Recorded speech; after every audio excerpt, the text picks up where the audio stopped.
네, 문재인 대표와 안철수 전 공동대표의 당권을 향한 혈투가 새로운 국면으로 접어들었습니다. 결과가 어떻게 나오든 새정치민주연합의 내용도 쉽게 가라앉기는 어려워 보이는데요. 배병휴 경제풍월 대표, 고영신 한양대 특임교수와 말씀 나눠보겠습니다. 어서 오십시오. 안녕하십니까? 네. 예, 이게 어제 휴일임에도 이제 문재인 대표의 제안에 대해서 안철수 전 대표가 혁신전대하자. 뭐 좀 노골적으로 얘기하자면 문재인 대표 물러나라 이 얘기인데요. 예, 그렇죠. 오늘도 두 인사가 계속 신경전을 이어갔습니다. 먼저 배 대표님, 네. 안철수 전 대표의 혁신전대, 조기전대를 열자는 건데 예. 이거 어떻게 봐야 되겠습니까? 좀 어떻게 보면 악수라고 볼 수도 있고 어떻게 보면 또 강공 승부수를 내던졌다 이렇게 볼 수도 있을 텐데. 악수라기보다 안철수 의원으로서는 자기 입지를 확보하기 위해서 내놓은 장고 끝에 내놓은 카드입니다. 새정치민주연합이 안철수가 남은 새정치는 당호에 그 5컷밖에 남아 있는 게 없고 문재인 대표, 박원순 서울시장 두 분 다 안철수 의원하고 이제 무슨 제휴를 신세를 짓는데 안철수 의원은 사실상 지분이 없거든. 그렇잖아요. 네. 그래서 나는 혁신 전당대회를 요구함으로써 자기 지분을 확보하고 안 되면 탈당하겠다 그런 의미라고 보는 겁니다. 탈당까지도 열어둔 거다. 아이고 그렇죠. 왜냐하면 이게 안 되면 안철수 의원은 그 있을 지분 입지가 없어요. 내가 볼 때. 문안박이라는 게 뭡니까? 문안박. 안철수 입장에 볼 때는 문재인 대표나 박원순 시장이나 전부 안철수 브랜드 가지고 이렇게 덕을 본 사람인데 이제 그 두 사람이 3인 제휴한다는 것은 그 두 사람의 정치 입지를 강화시켜주는 것이지 안철수 의원의 정치 입지를 강화시키는 의미가 없어요. 그래서 혁신 전당대회를 카드를 던졌는데 문재인 대표가 또 이거 받아들일 가능성이 별로 없어요. 제가 볼 때는. 문재인 대표 이거 받아들이면 또 그 양반도 또 자기의 리더십이 입지가 없어. 그래서 아까 아나운서께서 혈투라고 말씀하셨는데 불가피한 생존을 위한 혈투가 아니냐 이렇게 봐요. 그래서 앞으로 어떻게 전개될는지 모르겠습니다만 안철수 의원이 오랜 장고 끝에 내놓은 이 카드는 후퇴가 불가능하다고 봐요. 이대로 관철을 하려고 그 끝까지 밀어붙이지 않을까 그렇게 저는 관찰을 하고 있습니다. 평행선을 갈 수밖에 없다. 예. 그러면 어떻게 되는 건가요? 예, 고 교수님. 이게 지금 뭐 계속 이 상태로 내용으로 계속 간다고 봐야 되는 거 볼 수 있겠습니까? 뭐 당장 전망하기는 좀 어렵고 어쨌든 안철수 의원으로서는 뭐 최선은 아니지만 차선의 선택을 했다고 봅니다. 상황이 이렇게 복잡해 엉클어졌을 때는 여러 수가 필요 없는 겁니다. 이렇게 일도 양단, 쾌도 난마식으로 문제를 풀어야만이 풀리는 거거든요. 그런 것은 할 수 있는 것은 야당이라는 게 전통적으로 과거 DJ라든가 YS 전통적으로 하는 것은 전대에서 승부를 보는 겁니다. 전당대회야말로 어느 누구도 그 결과에 대해서 승복하지 않을 수 없는 무슨 후유증은 좀 있겠지만 승복하지 않을 수 없는 가장 법통이 있고 정통성이 있는 그런 기구입니다. 다른 데서 해봤자 받아들이질 않아요. 문재인 대표도 4.19 재보선 끝난 뒤에 계속 퇴진 요구가 있으니까 중앙위를 열고 당무위를 열어서 결국서 다 승인 받았어요. 근데 그게 정통성이 없어요. 그렇기 때문에 전대를 통할 수밖에 없는 것이고 더군다나 문재인 대표가 제시한 문안박 연대라는 것은 어떻게 보면 아주 웃기는 겁니다. 같은 당에서 연대가 뭐가 있습니까? 원래 연대하자고 같은 당에 모여있는 사람들 아니요? 그 사람들끼리 손잡자는 것은 말도 안 되고 더군다나 안철수 의원의 입장에서 보면 그럼 문안박 연대가 되면은 그러면 야당이 전부 당내가 화합하고 뭔가 통합이 되느냐 이 말이에요. 또 총선에서 뭔가 승기를 잡을 수 있는 국민의 신뢰가 돌아오냐. 그것도 아니거든요. 결국 지금 문재인 대표로서는 그동안 퇴진 요구에 대해서 시간 끌기로 말하자면 한 번은 혁신위를 만들어서 또 무슨 국정교과서 문제로 문안박연대로 또 YS 뭐 조문으로 뭐 이렇게 시간 끌기를 하면서 퇴진을 계속 밀어온 건데 그런 부분에 있어서 뭐 안철수 의원이 얘기한 대로 이것이 당의 환호를 여는 것도 아니고 국민의 신뢰를 회복하는 카드도 아니다. 더군다나 문안박연대는 이게 반쪽 연대예요. 호남을 제외하고 영남만 하자는 영남연대인데 그런 것을 해서 안철수 의원의 입장에서 본다면 이미 문재인 대표 체제가 거의 지금 물에 가랑지기 직전에 있는 상황에서 같이 책임지자 그러는데 총선을 같이 책임지자는데 안철수 의원으로서는 그게 같이 책임을 지려고 하겠습니까? 그렇기 때문에 거절을 한다는 것은 뭐 제가 이 자리에 왔어도 여러 차례 안철수 의원은 저건 뭐 아무리 초선 의원이라고도 저건 받을 수가 없는 것이다. 그렇다면은 앞으로 어떻게 해야 할 건가?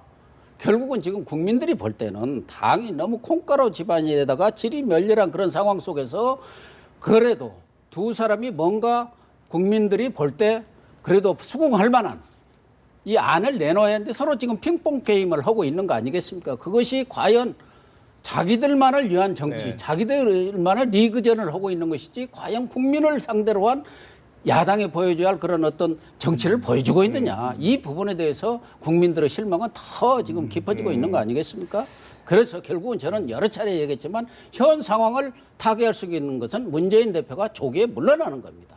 백의 종군을 함으로 인해서 본인도 살고 총선이 지나고 나서도 얼마든지 재개할 수 있는 기회가 있고 당도 뭔가 새로운 프레임, 새로운 틀로서 지도부로서 단합할 수 있는 전기를 마련할 수 있다는 점에서 저는 현재로서는 문재인 대표가 조기에 결단을 내릴 수밖에 없고 거기에 대해서 박원순 대표도 절박하게 한번 협상을 하고 단안을 내려라. 결단을 내리라는 것은 뭐 안철수 후보는 다 지도부도 아닌데 뭐 안철수보다 내리라는 건 아니죠. 문재인 대표보다 내리라는 얘기죠. 그러니까 안철수 전 대표의 조기 전대 요구를 받아들여야 한다. 뭐 사퇴함으로써 그 말씀하신 아니 뭐 건데. 꼭 조기 예. 전대든 뭐든 문재인 대표가 사퇴를 하면 그게 조기 전대를 할 수도 있고 비대위를 꾸릴 수도 있고 선대위를 꾸릴 수도 있고 뭐 여러 가지 안들이 나올 수가 있습니다. 그런데 문재인 대표가 끝까지 못 물러나겠다고 하니까 지금 이런 혼란상이 계속되고 있는 거고 그렇다면 결국은 지금 문재인 대표가 국민의 신뢰를 받느냐. 호남에서 지지율 5%가 나오고 있는 그런 상황 아닙니까? 네, 뭐 갤럽 조사에서는 그랬었죠. 예. 근데 이제 원칙적으로는 고 교수님 그 진단이 맞는데요. 현 시점에 와서 문재인 대표가 혁신 전대를 받아들이기는 또 어려운 상황이에요. 현실적으로는 어렵다. 그렇죠. 사퇴할 수 있는 시점에 시기를 놓쳤거든. 그래서 김상곤 혁신위원장의 그 혁신안을 가지고 그것도 당내 절차를 다 밟았어요.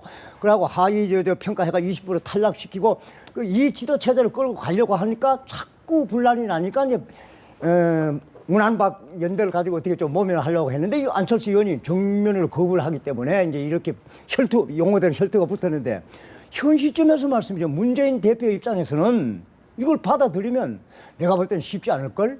전당대회 자기가 재출마해가지고 쉽게 낙관할 수 없는 상황이에요. 지금까지 뭐 다른 사람들 코멘트 나온 거 보면 안희정 의원 이외에는 보면은 굉장히 비관적이거든. 그래서 현 시점에서 문재인 대표로서는 좀 더 신중하게 하면 충분히 듣고 결정하겠다. 주류의 입장을 대변하는 그건데 붙을 수밖에 없어요. 양보할 수 없어요. 여기서는 물러날 수 없는 그럼 상황이에요. 뭐 카드가 있겠습니까? 조기 전대를 안 받아들인 상태에서 아니, 제3의 이제 카드다.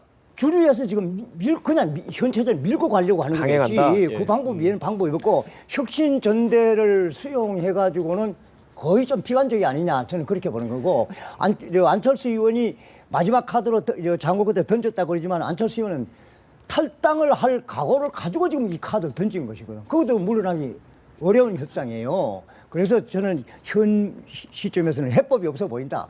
문재인 대표가 것이다, 이렇게 봐요. 물러나려면 진작 물러났겠죠. 안 물러나니까 이 모든 수를 쓰고 있는 거 아닙니까? 별의별 수를 다 쓰고 있는 거예요. 왜 문안팍 연대가 나왔습니까? 자기로서는 도저히 이 상황을 돌파할 수 없으니까 다른 사람 힘이라도 빌리자는 것이 네. 문안팍 연대 아닙니까? 자기 혼자 잘 되고 자기가 충분히 지도력을 가지고 당을 끌어가고 국민의 신뢰를 받는다면 문안팍 연대를 할 필요가 없는 거예요. 그렇다면 문재인 대표 체제는 이미 국민의 심판이 끝난 거라니까요.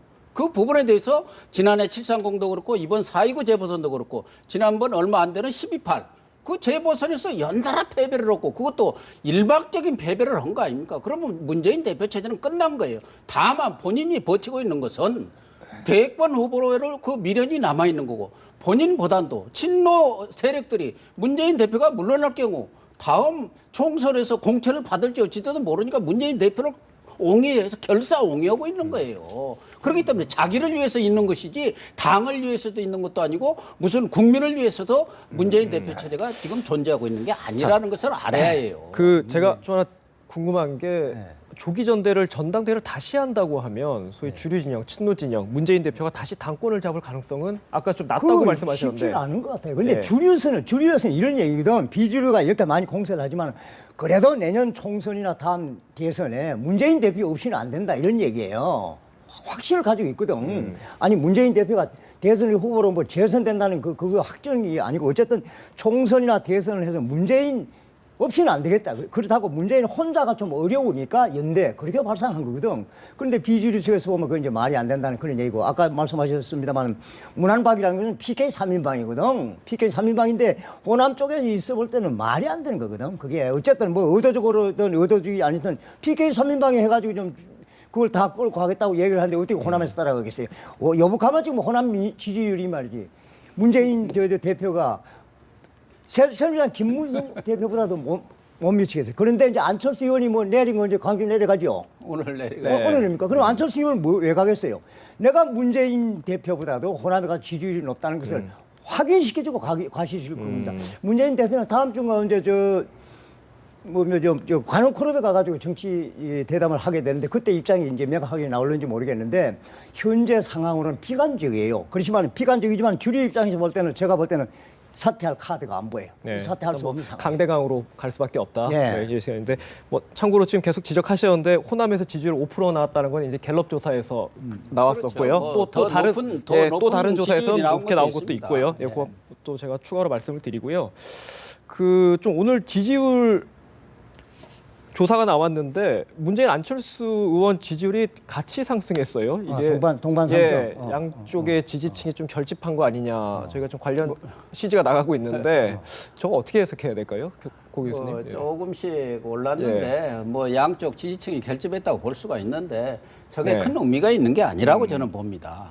조금 모른들 그게 무슨 대세를 좌우할 만한 그런 아무런 요인이 되지를 않고 네. 있기 때문에 그게 문제지요. 그래서 아니, 이제 뭐 세력 대결 상황이 오니까 각 진영에서 이렇게 결속력을 보여줬다는 그런 의미가 있는 거고. 그 정도 의미로만 뭐 확대 해석하지 그렇죠. 말자. 예. 그 좀 근본적인 질문 하나 드릴게요, 대표님.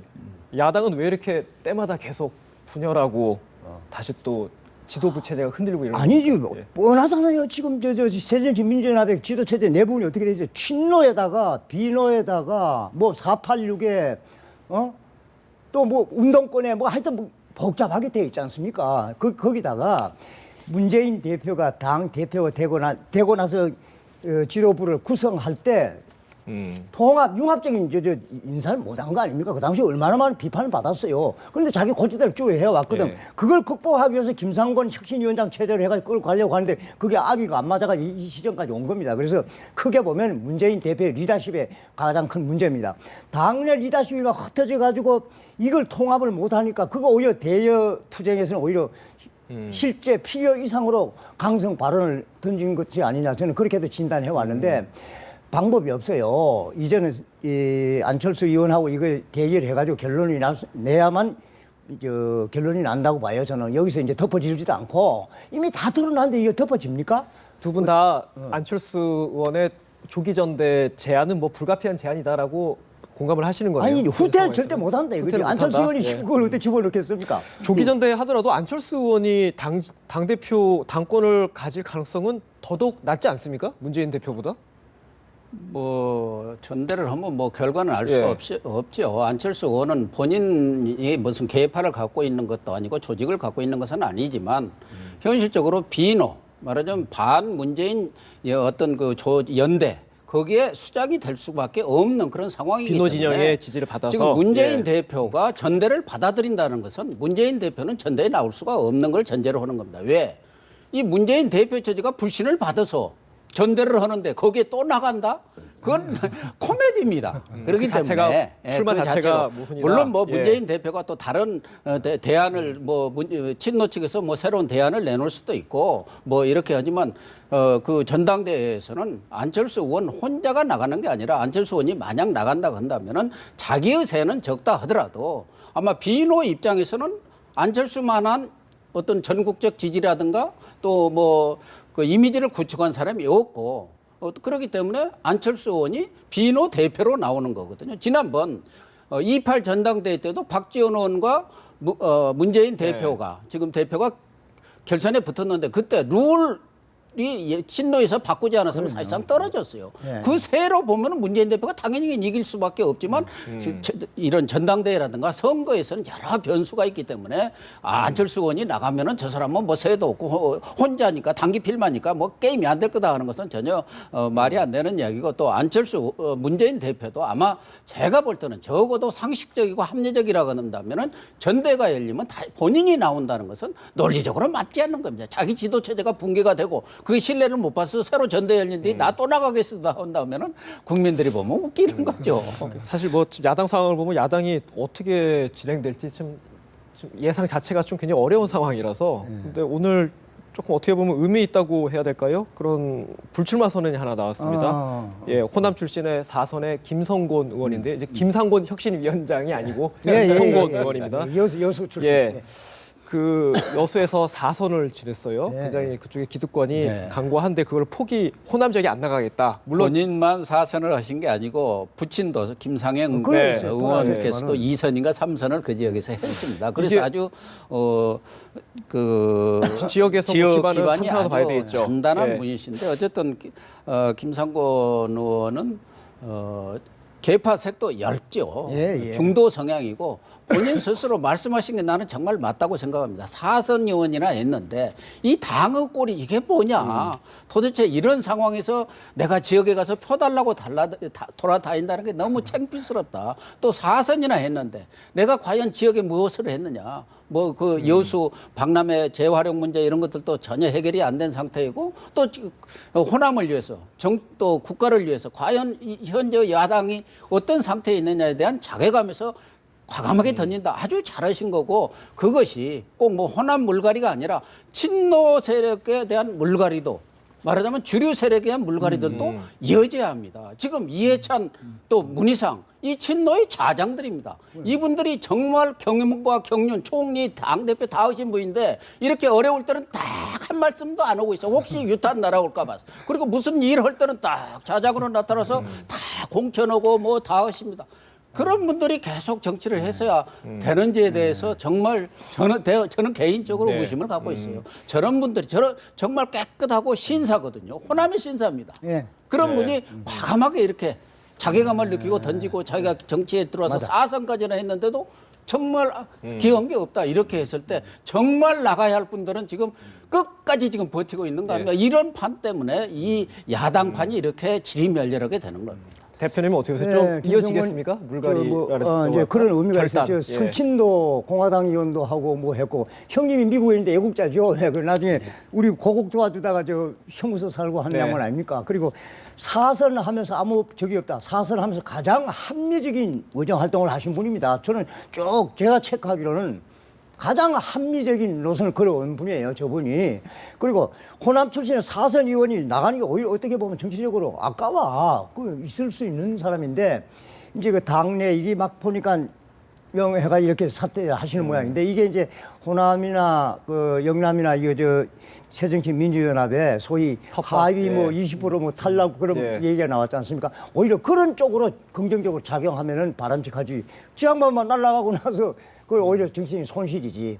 본인이 제가 저 쭉 과거부터 해봤는데 굉장히 합리적으로 의정 활동해왔다는 걸 저는 여러 번 평가를 한 사람 중 한 사람입니다. 실제로 물갈이 어떤 교체 신호탄이 되느냐 이어지느냐 그 부분인데 그게 지금 그게 바람직한데 현재 나는 새정치민주연합의 당내 구조로 봐가지고는 누가 유력 인사가 사퇴했다 해야 그거 바람을 해가 이게 파급이 될 그런 상황이 나는 아니라고 봐요. 그것 때문에 지금 막 뭐 결투를 벌이고 있는 상황인데 자진해서 사퇴 바람 기대하기 하면 좋지만은 거의 기대하기 어렵지 않느냐. 저도 마찬가지인데요. 저런 분들의 그런 그 살신성인이랄까 뭐 좋게 얘기해서 그런 것을 계기로 해서 당내에서도 좀 새로운 바람, 국민들의 기대를 불러일으켰던 그런 뭐 혁신적인 바람이 이루어졌으면 좋겠는데 제가 볼 때는 좀 어려운 말로 연못구워 아닌가. 나무에서 고기 구워놓은 것 아닌가 그런 생각이 들어서 안타깝습니다. 이게 오늘 김성곤 의원 호남 불출마 선언이 있어서 다시 한번 재조명되기도 하는데 이미 여권에서는 텃밭 불출마 선언이 여러 차례 있었잖아요. 여러 명 있었는데 이미 뭐 강남에도 있었고요. 대구에도 있었고 그래서 아마 조금 더 대비가 되는 것 같아요. 여야가. 여야가 뭐 같은 상황은 아니겠습니다만 그래서 뭐 여당 같은 경우는 좀 공간이 좀 여당도 자진해서 한 거 별 특별히 크게 의미가 없어요 아직까지는. 뭐- PK가 지금 문제고 강남과 한두 사람 나가는 거고 뭐 네. 그다음에 또 새누리당이 되는 거고 대구 뭐 이항구 그것도 되는 거고 별로 의미가 없고 PK가 지금 오히려 관심 지역이지. 거기에서 지금 아무도 뭐 저 자진 사퇴 말 한마디도 없대 거기는. 네. PK 쪽 뭐 말씀하셨으니까 좀 여쭤볼게요. 요즘에 관심 있는 게 벌써 안대희 전 대법관이 PK 쪽에 글쎄. 부산 쪽에 출마한다 뭐 이런 그런데 얘기가 나오는데 난 그 어떻게 되는지 모르지만 거기에 뭐 김무성 대표도 거기고 정의야 전부 거기인데 거기서 지금 저 자진 용태는 아직 불출마하겠다는 없습니다. 사람 한 사람도 없잖아요. 예. 거기서 뭐가 나와야지 뭐. 원래는 국회의장 하신 분들은 그래. 지금까지 예로 봐서는 네. 자기 총선에 안 나오셨는데 지금 정의와 글쎄. 국회의장은 나오고 있다고 하시고 안대희 의원이 이제 종로로 또 뭐 강남으로 이렇게 좀 저울질하다가 결국 부산으로 내려가셨는데 아마 본인으로서는 동구, 지금 정의화 의장, 그 동구에서 태어났거든요. 범일동에서. 네. 그리고 거기서 부산중학교 나오고 그래서 아마 동구. 그러면 해운대 쪽이 또 두 개 가불이 있기 때문에 그쪽 분들이 좀 약하니까 초선으로 뭐 해운대 아니면 동구 쪽 아니겠나. 지역구를 택한다면 그렇게 보여집니다. 이 안대희 전 대법관 부산 출마가 좀 PK 물갈이랑 좀 연관됐다 이렇게 해석할 수 있겠습니까? 아이고 이제 친박 쪽에서 그렇게 생각하려는지 모르겠습니다만 지금 김무성 대표의 저 지금까지 발언을 보면은 그 뭐 없지 뭡니까 이거 오픈 프라이머리 그건 모르겠습니다만 전략적으로 저건 없다는 거 아닙니까? 그런데 네. 안대희 씨가 출마를 한다면 뭐 오픈 프라이머리를 통해 가지고 자기가 지지율을 받으면 모를까 누구 밀어내고 전략적으로 집어넣기는 어려운 상황 아닙니까? 또 네. 거기서 말씀했지만 진짜 정의학 국회의장이 뭐 또 다시 뭐 나가겠다고 그래. 지금 역대 저 국회의장들이 다 끝나면 그냥 뭐 은퇴를 하고 그랬는데 모르겠어요. 그 뭐 거기 뭐 이거 저 안대희 씨하고 연결해서 말씀드리는 게 아니고 지금 할 거 다 했으면 그 다음에는 뭐 네. 은퇴할 수 있는 그런 수순인데 뭐- 뭐 그렇대. 글쎄 뭐 정의화 국회의장 거는 또 다른 건이라서 저희가 좀 얘기를 아니, 또 하겠고 그 중동부 지역이니까 네. 이제 그 뭐 지금 안대희 전 대법관 부산 나간다고 해서 좀 부산 쪽이 좀 조명을 받는데 사실 여권에서도 가장 관심적은 종로거든요. 그렇죠. 예, 종로 정치일본제 누가 오세훈이 나가느냐. 뭐전 시장이 뭐 또 있으니까 뭐 그래서 아마 거북해서 뭐 그리 내려간 모양이죠. 그 여당 오세훈 전 서울시장도 마찬가지고요. 유승민 의원도 그런데 주로 특강을 좀 많이 하더라고요. 요즘에 여당 정치인들이 좀 야당이 북콘서트 하는 거에 좀 대비되기도 하는데 어떻게 보세요? 근데요, 그렇게 어떻게 보면 이제 우리 흔한 용어로 거물급 정치인들이란 네. 말이에요. 근데 12월 15일까지는 예비 후보 등록이 안 되기 때문에 현실적으로 예비 후보도 아닌 분이 현역 의원도 있고 또 뭐 여러 분들이 거론되는 상황에서 지역을 막 돌아다니는 것도 아주 그 남사스럽거든요. 그렇기 때문에 강연 정치를 통해서 자기의 존재감을 계속 알리고 또 자기의 어떤 정치적 의지 이런 것들을 알릴 수밖에 없죠. 또 자연스러운, 그렇지 않고 예. 어떤 지역에 대해서 출마를 하겠다고 하면 이거 선거법 위반이 돼요. 그러니까 특강 정치를 통해서 어떤 정치적인 식견이라든가 또 정책 의지라든가 이런 걸 하면서 또 그렇게 하면 언론에 계속 부각되니까 뭐 꼭 지역을 안 돌아다녀도 그만한 효과를 볼 수밖에 없죠. 그렇지 않고 예비 후보 등록도 안 된 상태에서 막 지역 돌아다니면 그 지역에서 또 반발이 많이 납니다. 그 자칫하면 선거법 위반도 되고요. 뭐야? 난 유승민 의원은 뭐 저 특강하는 걸 들어보지를 못했는데 오세훈 의원은 인기가 많습니다. 특강 수요가 지금 많이 대기하고 있어요. 네. 그리고 또 유창에 잘하고 직접 거기서 뭐 박원순 시정을 직접 비판하는 건 아니지만 약간 여기 하는데 상당히 인기가 있지 않느냐 그런 생각을 합니다. 근데 하긴 현실적으로 지금 할 수 있는 거는 강연밖에 더 있어. 오세훈 네. 전 시장이 할 수는 없지 않습니까? 예. 뭐 여당의 대권 주자 같은 경우는 지금 뭐 소위 강연 정치가 조금 더 눈길을 끌어서 제가 한번 질문 드려봤고요. 네. 그리고 마지막으로 이번 주 토요일에 네. 그 민주노총 시위 예고된 부분이 있는데 아마 경찰에서는 불허하겠다 방침을 세웠고요. 야권 문재인 대표를 비롯한 야권 지도부에서는 오히려 정부를 좀 비판하고 있는데 자칫 정치 쟁점화될 수도 있을 것 같습니다. 이거 어떻게 봐야 되겠습니까? 아니 문재인 대표가 폴리스 라인 지켜야 된다고 하는 그거 하나는 좀 동의를 하는데 예. 나 2차 저 민중 총궐기 대회도 불법으로 하는 건 철저하게 지금 단속이 돼야 된다고 봐요. 말이 안 되는 거예요 지금은. 그리고 경찰이 절차를 밟아가지고 말이야 불허하겠다는데 불허해도 하겠다. 여기서부터 이렇게 가서는 안 돼. 이건 네. 난 강력하게 저는- 대응해야 된다고 봐요. 이번에 경찰이 좀 허가를 해주는 게 좋지 않겠나 그렇게 보입니다. 네. 물론 저는 폭력이라든가 불법 시위에 대해서는 전 개인적으로 아주 반대하지만 야당 대표가 포리스 라인을 지키라고 했어요. 네. 또 종교인들도 평화, 차벽 대신에 종교인들도 평화의 벽을 치겠다고 그랬어요. 네. 그러니까 그걸 허가를 해줬을 경우 예를 들면은 그 5일 날 그 집회에서 어떤 폭력 사태가 났다 한다면 아마 민노총이라든가 이런 앞으로는 다시는 그런 얘기를 못 할 거예요. 그러니까 오히려 이런 때 야당도 예를 들면 거기서 문재인 대표랑 포리스라인 지키고 자기들도 가서 그걸 막겠다. 평화 시위를 했는데 거기서 폭력 시위가 나고 과격 시위가 일어났다고 하면 다시는 이거 허가라고 하고 뭐 어찐 얘기를 못 할 테니까 오히려 역으로 거꾸로 발상을 바꿔서 이럴 때 그래 한번 해보라. 당신들이 평화 시위를 하겠다니까. 그래서 만약 평화 시위가 아니고 이것이 또 지난번처럼 14일에 일어났던 것처럼 과격 폭력 시위가 날 때는 절대 용서하지 못하겠다. 앞으로 그런 것에 대해서는 절대 이제 불어다. 이렇게 하는 것이 오히려 더 네. 저는 훨씬 전략적으로 좋지 않나 그런 생각이 들어요. 저는 뭐 고 교수님하고는 조금 입장이 달라요. 네, 예, 예. 알겠습니다. 그 마지막으로 오늘 저녁에 좀 눈길을 끄는 정치 일정이 하나 있는데요. 민추협 송년 모임입니다. 최근에 지난주에 김영삼 전 대통령 선거와 관련해서 동교동계와 상교동계가 이제 같이 이제 송년 모임을 하는데 송년회를 하는데요.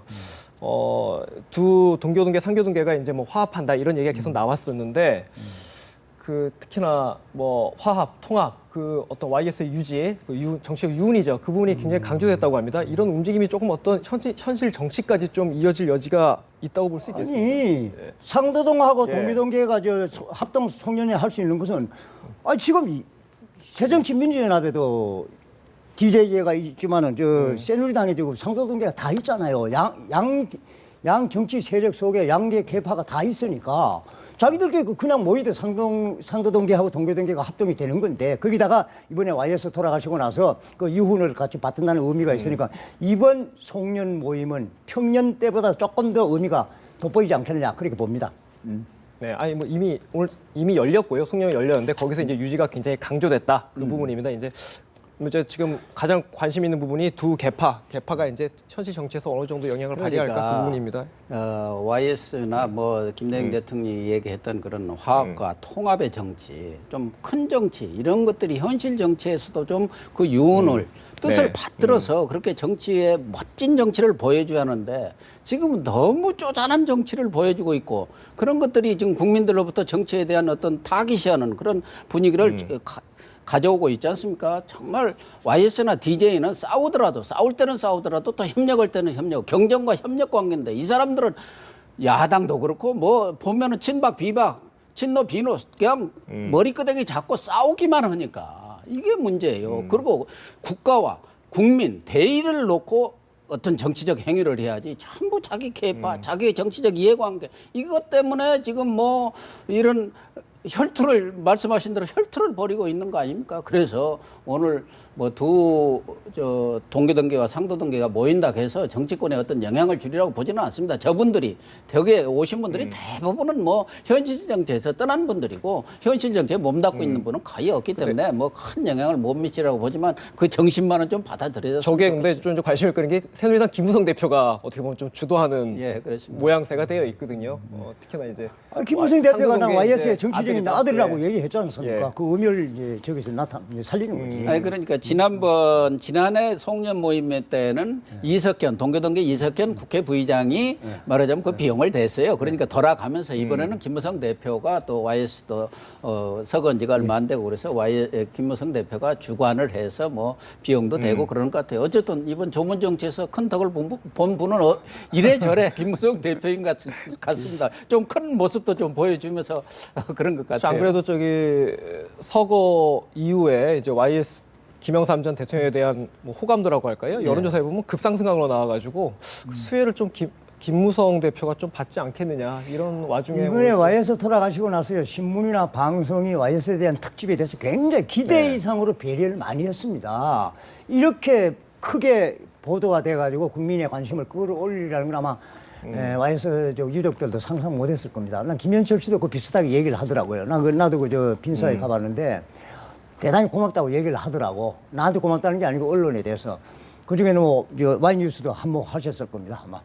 예. 저는 그날 돌아가신 날 이 자리에 나와갖고 YS 평가를 해달라고 했어요. 공구 과일이다. 네. 공이 9이고 과일인데 그동안 YS가 지나치게 저평가됐다. 물론 그 IMF라는 그것 때문에 많은 국민들이 피해를 입었고 더군다나 그 이후 뭐 이렇게 박근혜 대통령 이런 정부라든가 이런 데서 좀 갈등 관계를 빚으면서 YS에 대한 평가에 대해서 좀 인색했던 게 사실인데 그 부분에 대해서 이번에 언론이라든가 국민들이 네. 재평가할 수 있는 그런 기회를 가진 것도 참 좋은 것 같습니다. 네. 알겠습니다. 오늘 정치 대담은 여기까지 나누도록 하겠습니다. 예, 지금까지 배병휴 경제풍월 대표 그리고 고영신 한양대 특임 교수 두 분과 얘기 나눴습니다. 예, 말씀 고맙습니다.